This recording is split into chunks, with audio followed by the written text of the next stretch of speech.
Amém. Eu não sei se vocês perceberam, a cantata tem um título, dava o tempo inteiro aí no telão.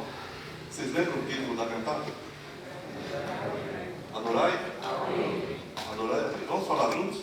Adorai. Vamos orar. Deus, nosso Pai, estamos aqui para te adorar, Senhor. Que esta cantata aqui, a nossa presença aqui, tenha de fato servido para te adorar, Senhor. O Senhor que conhece os nossos corações, o Senhor sabe perfeitamente das nossas intenções de te adorar. Portanto, nós pedimos que o Senhor tenha aceito a nossa adoração e agora nos fale também através da tua palavra, aqui a Bíblia Sagrada, Senhor Deus, através da qual tu te revelaste aos homens. Sejas conosco em tudo, nos abençoe, perdoa os nossos pecados, pois é em nome de Jesus, o nosso Senhor, porque oramos agradecidos. Amém. Então, o título da cantata, Adorai ao Rei, é baseado no versículo de Hebreus 1,6.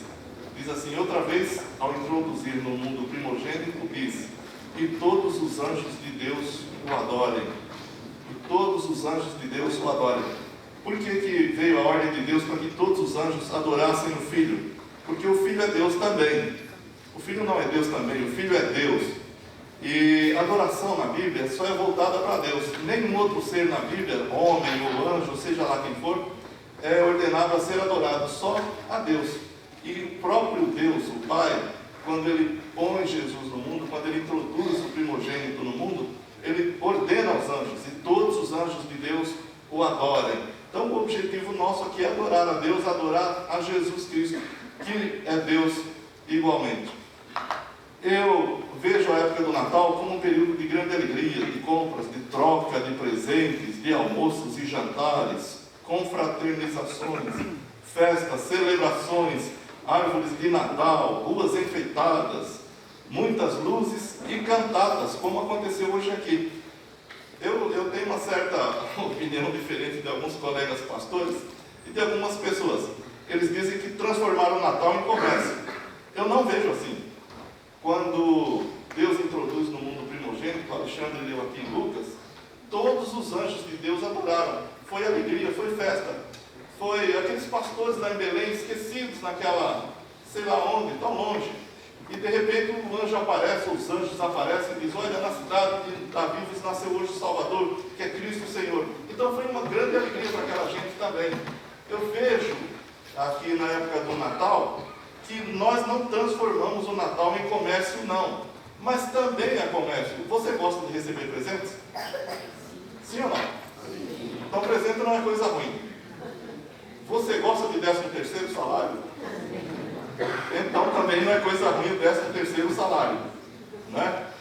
Tá certo que hoje em dia a gente pega o 13º para pagar a conta, né? Mas pelo menos a gente paga a conta. Bem nessa época do Natal, na época que Jesus nasceu. Então a época do Natal é época de alegria, é época de prosperidade, é época de paz, de amor. É de você se lembrar de outras pessoas que às vezes a gente fica o ano inteiro e não se lembra. A gente faz amigo secreto, a gente convida pessoas para o churrasco na nossa casa. Fazia tempo que a gente não via um amigo, um parente, e de repente no Natal a gente se encontra, faz, né, aquela festança. Então Natal não é comércio, Natal é Jesus Cristo. Natal é a presença de Deus entre nós. Natal é aquele momento em que, mesmo que a gente não se lembre a vida inteira, de que a gente tem amigos e parentes e pessoas que a gente pode se relacionar e deve se relaciona. A gente fala: bom, mas deveria ser o ano inteiro. O fato é que não é o ano inteiro. Mas acontece numa época do ano. E essa época do ano é exatamente no momento em que a gente comemora o nascimento de Jesus Cristo. Você sabe qual é o grande problema do Natal?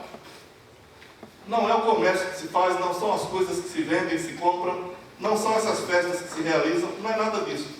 O grande problema do Natal é que nós comemoramos uma época sem conhecer o aniversariante. Aí onde está o X da questão? Quem é Jesus? Por que eu estou comemorando Jesus? Eu quero dizer uma coisa para vocês: em qualquer lugar do mundo, não importa se é um país cristão ou não, Jesus é lembrado. Por exemplo, o Japão não é um país cristão, mas as ruas são enfeitadas com os dizeres do Natal, com os lembretes do Natal. Você vai no Oriente Médio, por exemplo, nos países muçulmanos, eles não são cristãos. Na verdade, eles perseguem os cristãos, mas eles comemoram o nascimento de Jesus Cristo. Então, o nascimento de Jesus Cristo é lembrado no mundo inteiro, em todos os lugares, em todo o mundo. Mas a pergunta que sempre se faz é essa: eu sei quem é o aniversariante que eu estou comemorando o seu nascimento? Quem é Jesus Cristo? Ou quem foi Jesus Cristo? Tem uma outra pergunta que se faz sempre: quem é Jesus para mim? Essa é outra história. Mas o fato histórico, Jesus Cristo, quem é Jesus? A Bíblia nos conta que Jesus veio ao mundo. Quando nós dizemos, e a Bíblia diz que Jesus veio ao mundo, significa que ele já existia antes. Então nós temos que distinguir na pessoa de Jesus Cristo a existência fática dele, o momento histórico em que ele viveu, e a sua existência real. São coisas muito distintas. Esse ser que nós comemoramos aqui no dia 25 de dezembro, especialmente, mas o mês de dezembro é todo de comemorações, ele tem uma existência fática, histórica, e também tem uma existência real que não corresponde exatamente à sua existência histórica. A existência fática dele nós sabemos. Um dia ele nasceu lá em Belém da Judéia, como nós ouvimos cantar aqui. Uma jovem estava lá, Lucas relata isso no seu Evangelho, em Mateus também, no capítulo 1 de Mateus, versículos do 26 ao 38, Lucas diz que um anjo foi à casa de Maria e fez uma saudação a ela e disse: salve agraciada. E Maria ficou sem entender aquela saudação do anjo, e o anjo disse então para ela: não temas, Maria, pois achaste graça diante de Deus. Eis que conceberás e darás à luz a um filho, ao qual porás o nome de Jesus. Este será grande e será chamado Filho do Altíssimo. O Senhor Deus lhe dará o trono de Davi seu pai, e reinará eternamente. Veja, quando se diz que ele reinará eternamente, ele já é um ser diferente, porque nenhum rei fica eternamente no trono. Ele reinará eternamente sobre a casa de Jacó, e o seu reino não terá fim. Então Maria perguntou ao anjo: mas como se fará isso, visto que eu sou virgem, não sou casada, eu não tenho marido? Ela era só noiva de José nesse momento.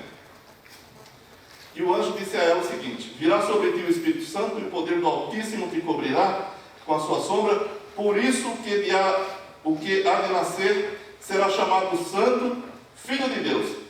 E o anjo então dá a notícia para Maria que Isabel, a prima dela, concebeu na velhice. Na verdade, ela seria a mãe de João Batista. E o anjo diz no versículo 37 do capítulo 1 de Lucas que para Deus não existe impossível. Disse então Maria: eis aqui a serva do Senhor, cumpra-se em mim segundo a tua palavra. E o anjo foi-se embora. Muito bem.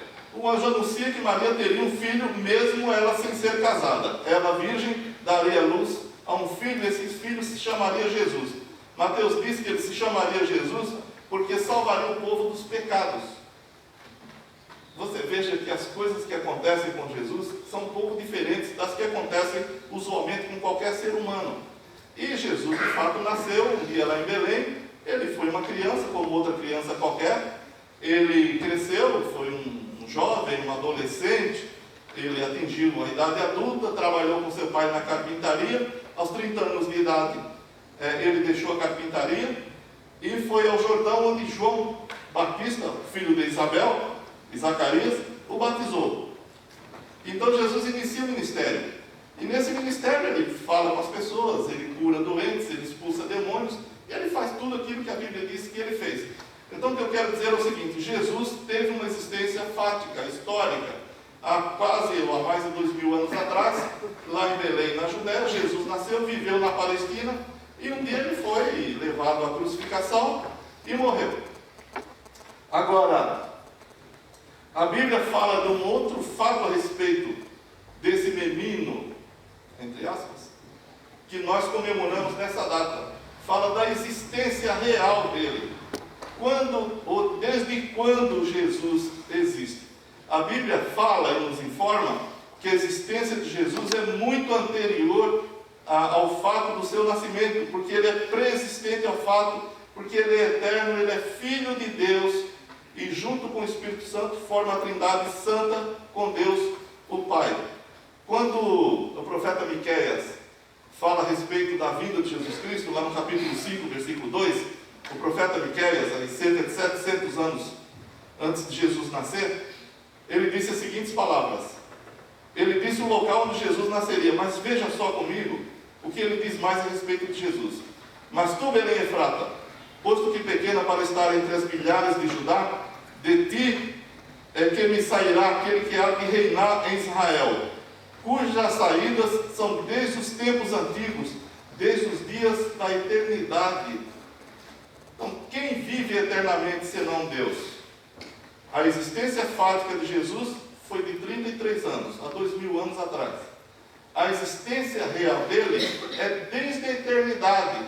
Por isso que João, quando escreve o evangelho dele, lá no capítulo 1, diz: no princípio era o verbo estava com Deus e o verbo era Deus. Todas as coisas foram feitas por ele, e sem ele nada do que foi feito se fez. Jesus é mostrado como eterno ou coeterno com o Pai, né, na sua existência eterna, e também participa da obra de criação.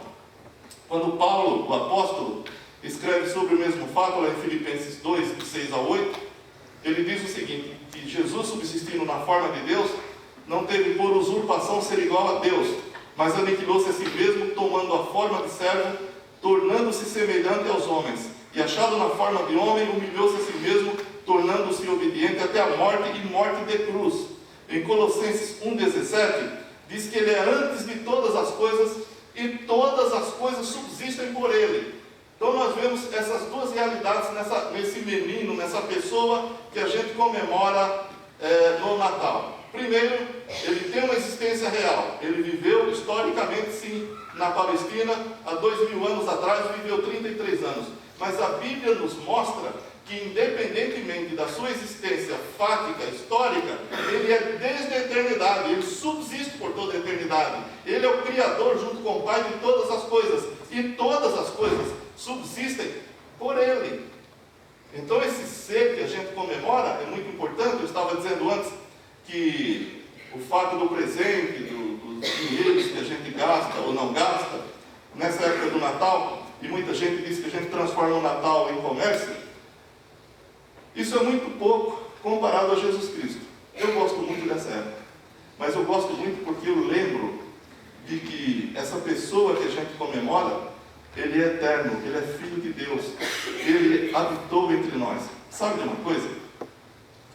Jesus Cristo, o Filho de Deus, deixou a sua eterna habitação e veio viver entre nós. Muita gente fala que quando Jesus morreu, por exemplo, nós estamos falando do Natal, do nascimento, mas a vida de Jesus é um bloco. Ela se consuma com seu nascimento, sua vida, sua morte, sua ressurreição e a sua glorificação aos céus. Então a vida de Jesus, ela não é estanque daquele momento que ele viveu na terra. Muita gente diz: você sabe por que Jesus morreu? Porque ele não foi entendido na sua época. Ele não foi entendido, então mataram Jesus. Aí quando a gente lê a Bíblia, a gente percebe perfeitamente o contrário. Você sabe por que mataram Jesus? Porque ele foi entendido. Não é porque ele não foi entendido. Tem gente que fala: Jesus foi um mártir da paz. Ele não foi um mártir da paz. Ele veio para morrer. A paixão de Cristo, e a gente sempre fala da paixão de Cristo, ou do sofrimento de Cristo, naquele momento que ele vai à cruz. Mas a Bíblia nos mostra que a paixão de Cristo é também um bloco que consiste na sua encarnação, na sua vida, na sua morte, na sua ressurreição, na sua ascensão e no seu ministério que ele exerce hoje nos céus como intercessor pelo povo de Deus. Então a vida de Jesus inteira é vivida por nós. Por que Jesus veio ao mundo? Para que ele veio, por exemplo? Ou por que ele veio? Ele não só veio pregar o amor. Muita gente fala: Jesus veio pregar o amor. Ele também pregou o amor. Mas existe muito mais em Jesus Cristo do que simplesmente pregar o amor.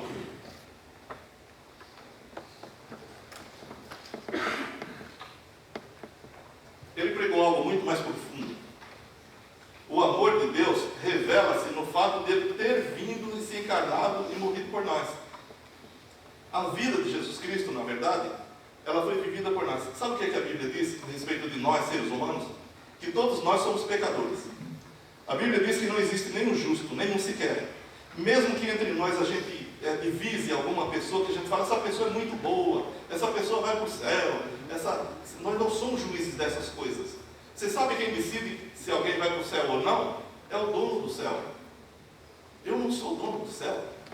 Quem entra na sua casa? É a pessoa que quer entrar na sua casa, você chega e fala assim, hoje eu decidi entrar na sua casa. Não vai entrar, não conheço você. Não é meu amigo, não é meu parente, nem conheço. Quem é você? Vai entrar aqui? Não vai. Então a mesma coisa acontece nos céus também. Os céus é a morada de Deus. E quando Jesus vem, veja só uma coisa interessante de se ver. A Bíblia diz que todos nós somos pecadores. Eu estava dizendo mesmo que a gente divise alguma pessoa que a gente acha que é muito boa, e aquela pessoa teria direito a entrar nos céus, por exemplo, porque deu uma esmola, deu um centavo para um centavo para outro, participa de uma obra social aqui ou ali, essa pessoa vai para o céu. A Bíblia diz que não é isso que leva uma pessoa para o céu, porque isso é o nosso dever. O dever do ser humano é cuidar um do outro. A Bíblia não mostra o homem, Deus criando o homem para o homem fazer o mal, mas fazer o bem. O mal é uma excrescência. O mal é uma excrescência e o bem é a coisa mais normal da vida. Deus não criou você para você fazer o mal, nem criou ninguém para ninguém fazer o mal, mas para fazer o bem e cuidar uns dos outros. Isso é tão normal quanto se alimentar. Eu não vou para o céu porque me alimento bem. Como eu não vou para o céu simplesmente porque eu cuidei do meu semelhante, que é um dever meu. A Bíblia diz que todos pecaram e destituídos ficaram da glória de Deus. E todos são redimidos em Jesus Cristo. Nesse que nós estamos comemorando. É por causa dele que nós temos acesso a Deus. A vida de Jesus Cristo, porque todos pecaram, foi uma vida que veio cumprir toda a vontade de Deus. Então, pela vida de Jesus Cristo, nós temos, e ele vive substitutivamente em nosso lugar. Pela vida de Cristo, nós temos os méritos que Deus deseja e quer e exige para se ir aos céus. Ele viveu em meu lugar. Ele cumpriu a lei de Deus em meu lugar. Ele cumpriu a vontade de Deus por nós que somos pecadores. E não só isso, como a nossa dívida também é impagável por Deus, porque o pecado é uma dívida impagável. A Bíblia diz que a alma que pecar, essa morrerá. E a Bíblia mostra que todos pecaram e destituídos estão na glória de Deus. Então Jesus, além de viver em nosso lugar, ele também morre em nosso lugar para pagar a dívida do pecado. Ele morre substitutivamente por nós. Da mesma forma que ele é o nosso substituto pela sua vida, ele também o é pela sua morte. A Bíblia diz que se um morreu por todos, logo todos morreram. E ele morreu para que os que vivem não vivam mais para si, mas para aquele que por eles morreu e ressuscitou. Eu estava dizendo antes que é importante que a gente conheça o personagem que a gente comemora no Natal. É esse personagem. Que é Deus, se fez homem, viveu por nós, morreu por nós, mas a Bíblia diz que ele também ressuscitou por nós. A Bíblia diz que ele morreu pelos nossos pecados, mas ressuscitou para a nossa justificação. Então nós somos justificados diante de Deus pela fé em Jesus Cristo. Quando você aceita Jesus como Senhor e Salvador da sua vida, Deus passa então a olhar para você através do nosso aniversariante. Quando Deus olha para mim diretamente, Ele me vê um pecador condenado. Quando eu estou em Jesus Cristo, Ele olha para mim através de Jesus Cristo. Então, da mesma forma que Deus põe os meus pecados em Jesus na cruz, Deus põe a justiça de Jesus Cristo em mim. Então Deus olha para mim através do Filho dele, que se fez homem, que viveu, que morreu, que ressuscitou. E hoje ele está nos céus. Está aqui também, porque ele é Deus. E a Bíblia diz, sabe o que ele faz nos céus? Ele intercede por nós. Ele é o nosso intercessor diante de Deus. A Bíblia diz que só existe um mediador entre Deus e os homens, que é Jesus Cristo. Só Ele. Só Ele viveu por nós, só Ele morreu por nós, só Ele ressuscitou por nós, só Ele intercede por nós. E mais ninguém. Amém? Amém. Só para a gente concluir aqui essa meditação, quero dizer uma coisa. Esse menino, Rei Bebê, como se cantou, né? Rei Bebê, a gente tem essa imagem de Jesus, né? Coitado de Jesus, né? Nasceu ali numa manjedoura, cercado de animais, né? Tinha bois, jumentos, sei lá o que tinha lá, ovelhas. A gente olha, coitado, né? Coitado nada. Ali era a solução da humanidade. Os homens, quando Jesus nasceu, não o reconheceram. Se alguém passasse ali, naquela manjedoura, ia falar, esses pobres, né? Não tem o que fazer, fica fazendo criança. Não tem nem onde criar. Estava lá. Mas quando Deus olha, a imagem é outra. Ali estava a solução de Deus para a humanidade. Quando aquele menino nasceu naquela manjedoura, que os homens passavam e desprezavam, porque era apenas um pobre que nasceu, ou mais um pobre no mundo, quando Deus olha, os anjos fazem uma festa tremenda nos céus, e os anjos anunciam que nasceu o Redentor, que nasceu o Salvador. Esse menino, ele disse o seguinte a respeito dele. Lá em Mateus 25, do 31 ao 34, ele viveu, ele morreu. E antes de morrer, ele disse as seguintes palavras. Mateus 25, do 31 ao 34, ele disse que voltaria. Ele diz assim, olha as palavras dele. Quando, pois, vier o Filho do Homem na sua glória, e todos os anjos com ele, então se assentará no trono da sua glória. Aquele garotinho desprezado naquela manjedoura não vai voltar daquela forma. Ele vai voltar com outra característica. Ele vai voltar como rei, como juiz. E diz, e diante dele serão reunidas todas as nações. Ele separará uns dos outros, como o pastor separa as ovelhas dos cabritos. E porá as ovelhas à sua direita, mas os cabritos à sua esquerda. Então dirá o rei, que é Jesus, aos que estiverem à sua direita: vinde benditos de meu Pai, possuí por herança o reino que vos está preparado desde a fundação do mundo. E no versículo 41 desse mesmo capítulo diz: então dirá também aos que estiverem à sua esquerda: apartai-vos de mim, malditos, para o fogo eterno, preparado para o diabo e seus anjos. Olha só que coisa. Aquele menino que estava naquela manjedoura, que cresceu e ficou adulto e morreu, depois foi crucificado e tal, ressuscitou, ele disse: eu vou voltar. Mas eu vou voltar para julgar. Aqueles que estiverem em mim, aqueles que tiverem crido em mim, como Salvador, como Senhor, eu vou chamá-los para o reino do meu Pai. Mas aqueles que me rejeitaram, serão definitivamente rejeitados. Eu disse no início que queria chamar a atenção de vocês para esse fato. Esse menino que nós comemoramos hoje, ele é nada mais, nada menos do que o Deus eterno, que se fez homem, que morreu por mim e por você. Sem ele, nós não temos salvação. Ele disse: eu sou o caminho, a verdade e a vida, e ninguém vem ao Pai a não ser por mim. É esse menino que você ouviu sendo adorado aqui. Por isso que quando o Senhor, Deus, o Pai, põe ele no mundo, diz que todos os anjos de Deus o adorem, porque estavam diante do fato Deus entre nós. Eu quero pedir a Deus que esclareça cada um dos corações de todos nós aqui presentes, nós os crentes, que tenhamos sempre essa consciência: nós estamos diante de Deus quando nos reunimos para adorar ao Senhor. E aqueles que ainda não têm Cristo como Senhor e Salvador, Ele veio morrer por você, Ele veio viver por você, Ele veio buscar você. Alguém pode dizer: mas eu sou tão pecador que eu não tenho mais jeito. Ele disse: eu vim buscar e salvar o que se havia perdido.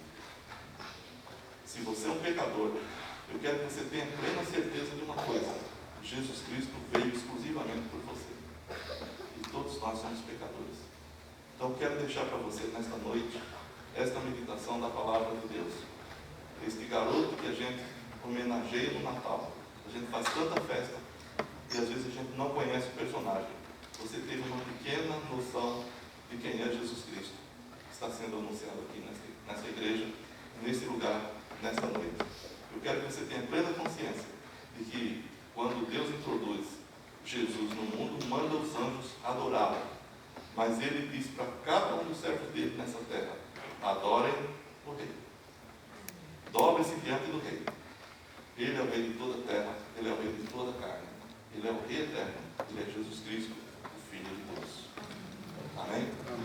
Que Deus lhe abençoe, que a palavra do Senhor fale ao seu coração muito mais profundamente, que o Santo Espírito de Deus incomode você, que você, se ainda não tomou uma decisão por Jesus Cristo, você deve fazê-lo hoje.